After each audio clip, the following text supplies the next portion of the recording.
வணக்கம் வீவர்ஸ். இன்றைக்கி நம்ம அமிர்தம் அம்மாள் சேனலில் ஆரோக்கியம் நிறைந்த மிகவும் சத்தான ராகி அடை எப்படி செய்கிறதுன்னு தான் நம்ம பார்க்க போகிறோம். இந்த ராகி உடலுக்கு மிக நல்லது. நம்ம சாப்பிட்றதுனால கால்சியம் சத்து கிடைக்கிது, நார் சத்து கிடைக்கிது, மற்றும் நிறைய சத்துக்கள் இதில் நம்மளுக்கு கிடைக்கிது. இது நம்ம குழந்தைகள்லேருந்து பெரியவங்க வரை நம்ம சாப்பிடலாம். நம்ம சேனலை முதலாக பார்க்குறவங்களா இருந்தால் சப்ஸ்கிரைப் பண்ணிவிட்டு பாருங்கள். இப்போ வாங்க வீடியோவை பார்க்கலாம். அடைக்கு தேவையான பொருள் என்னென்னு பார்த்துடலாம். 1 கப்பு ராகி மாவு எடுத்திருக்கேன். துருவின கேரட்டு கொஞ்சம், துருவின தேங்காய் கொஞ்சம், சின்ன வெங்காயம் பொடி பொடியாக கட் பண்ணி அதையும் எடுத்துக்கலாம். இதில் முருங்கைக்கீரை எடுத்திருக்கேன். இதையெல்லாம் சேர்த்து இப்போ மாவை போட்டு நம்ம பிசைஞ்சிடலாம். மாவுக்கு தேவையான உப்பு சேர்த்துக்கலாம். ஒரு 2 ஸ்பூனு நம்ம சமையல் எண்ணெயை சேர்த்துக்கிட்டு இதை நல்லா மாவை ஒன்றா கலந்து விட்டுருவோம். கலந்துட்டு இப்போ கட் பண்ணி வச்சுருக்க முருங்கைக்கீரை, கேரட்டு, துருவின தேங்காய், வெங்காயம் இதெல்லாம் ஒன்றா சேர்த்து போட்டு இதை நல்லா ஒன்றோட ஒன்று கலந்து வரது மாதிரி நல்லா பிசைஞ்சு எடுத்துக்கலாம். இதை எல்லாத்தையும் சேர்த்து பிணைஞ்சிட்டு நம்ம கொஞ்சம் கொஞ்சமாக தண்ணி சேர்த்து மாவை பிணைஞ்சிருவோம். இதில் கேரட்டு, முருங்கைக்கீரை, துருவின தேங்காய் இதெல்லாம் சேர்த்து போட்டு அடை சுட்டு சாப்பிடும்போது அவ்வளோ டேஸ்டியாக இருக்கும். இது ரொம்ப உடம்புக்கு ரொம்ப ஹெல்த்தி.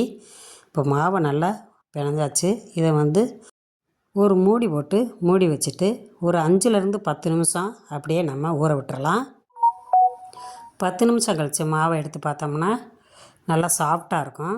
இப்போ அதை ஒவ்வொரு உருண்டையாக உருட்டி வச்சிடலாம். இதில் எனக்கு ஒரு 6 உருண்டை வந்துச்சு. 1 கப்பு மாவுக்கு 6 உருண்டை வந்திருக்கு. நான் சின்ன சின்ன உருண்டையாகத்தான் போட்டிருக்கேன். குழந்தைகள் சாப்பிட்ணுங்கிறதுக்காக நான் சின்ன அடையாக போடலாங்கிறதுக்காக சின்ன உருண்டையாக போட்டிருக்கேன். இப்போ தோசைக்கல் அடுப்பில் வச்சு நம்ம இந்த உருண்டை எடுத்து கையிலே நம்ம தட்டி எடுத்துடலாம். இதிலே நல்லெண்ணெய் சேர்த்து சுட்டிங்கன்னா ரொம்ப டேஸ்டியாக இருக்கும். ஒரு 2-3 ஸ்பூனு நல்லெண்ணெய் சேர்த்துக்கங்க. இதை மூடி போட்டு நம்ம சுடுறதுனால பின்னாடி மொறுமொறுப்பாகவும் இருக்கும், முன்னாடி மொறுமொறுப்பாகவும் இருக்கும். சாப்பிட்றதுக்கு நல்லா டேஸ்டியாகவும் இருக்கும் நல்லெண்ணெய் ஊற்றி செய்கிறதுனால. இப்போ நான் எல்லா மாவையும் இதே மாதிரியே தட்டி எடுத்துக்கலான்னு போட்டிருக்கேன். நீங்கள் பாலித்தீன் கவர் இருந்துச்சுன்னா அதில் தட்டி போட்டுக்கலாம். இல்லை இலை இருந்துச்சுனாலும் அந்த இலையிலையும் தட்டி போட்டுக்கலாம்.